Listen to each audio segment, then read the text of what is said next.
This is China Part 2 for you, Stephen Conroy. I think it's good to see that the UK is taking the potential for Chinese infiltration seriously. Boris Johnson's government has banned the use, as Prue mentioned, of the new Huawei equipment in Britain's 5G rollout from the end of the year. It is a stunning about-face. He only, I think, green-lighted the plan 5 or 7 months ago, but much has changed in the world since then, and I think it's a good step that all of a sudden the UK have teamed up with Australia, Stephen Conroy, and have said, well, we have as much suspicion about China as you do. Look, firstly, just for historical context, I banned Huawei from the National Broadband Network build in 2011. I was roundly criticised by the then Shadow Minister for Communications, who went on to become Prime Minister of Australia. So I called out China and its behaviour in the South China Sea. I'm afraid I have to share Prue's views here. Donald Trump is desperate. Donald Trump cannot be relied on to stick to his word the day after he would get re-elected if he was to be re-elected on China.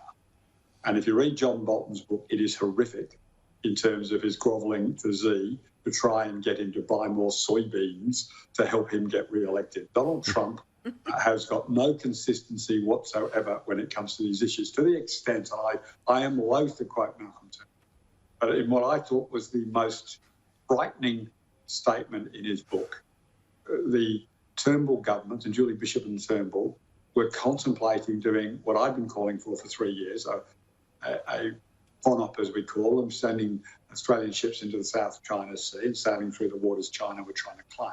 And they said they couldn't, in good conscience, do it because they were afraid that Donald Trump wouldn't be there to support them because of his completely random manoeuvring around trade deals and around his own self-interest. John Bolton summed it up. His entire foreign policy is about how it can help him get re-elected.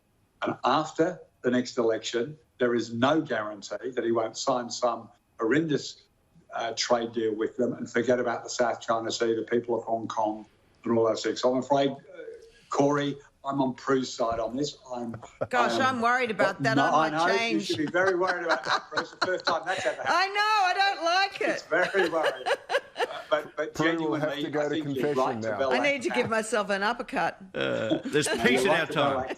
It's great to see what Boris has done. Can I give a shout out, Chris, to Andrew Hastie, to Kimberly Kitchen, and to Anthony Byrne, who all called on and campaigned, and famously Hastie and Byrne gave the Foreign Minister of the UK in a private meeting an absolute bollocking about this. They then linked up with a whole bunch of backbenchers in the UK to help lead this fight.